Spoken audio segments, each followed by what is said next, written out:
In this video, I will show you how to add realistic objects using CapCut. Here's the view before placing the object, and this is after. Looks so real, right? Let's see how to do this.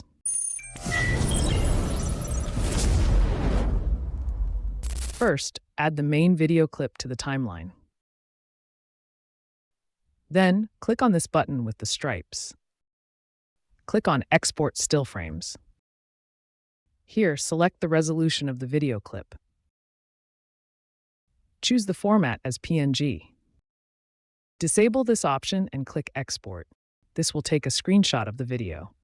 Now, I have provided a link in the description. You can either use that or simply search for Adobe Firefly on Google and visit the website.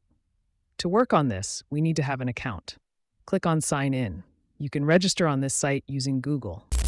Once the account is created, you will be taken back to the website's homepage. Scroll down, and you will see the Generative Fill service. Click on Generate. Provide the screenshot taken from CapCut here.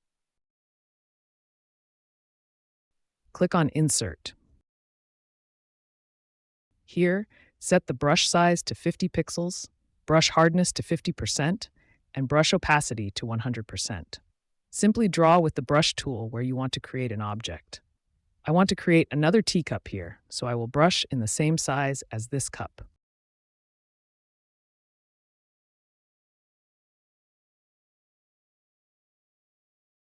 In the Prompt tab, type what you want to create. I will type teacup.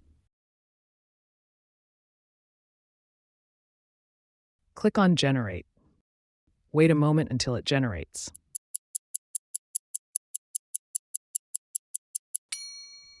Three results have been obtained. This is the first one, this is the second one, this is the third one. If you are not satisfied with the results, click on More.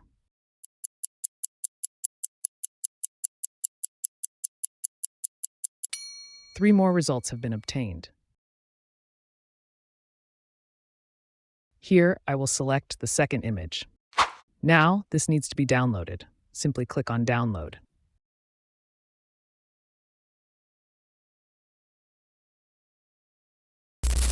All right, now, import the downloaded image into CapCut.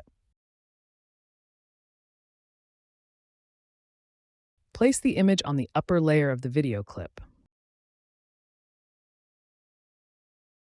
Trim the image to match the length of the video. Select the image layer and go to Mask. Select the rectangle box. Adjust the box so that it does not interfere with other elements of the video.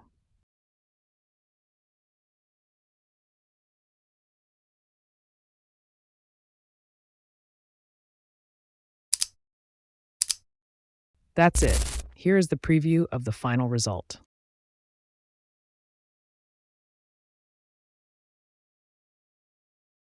Thanks for watching. If you found this tutorial helpful, don't forget to like the video, comment with your thoughts or questions, and most importantly, hit subscribe to stay updated with more video editing tips and tricks. See you in the next one.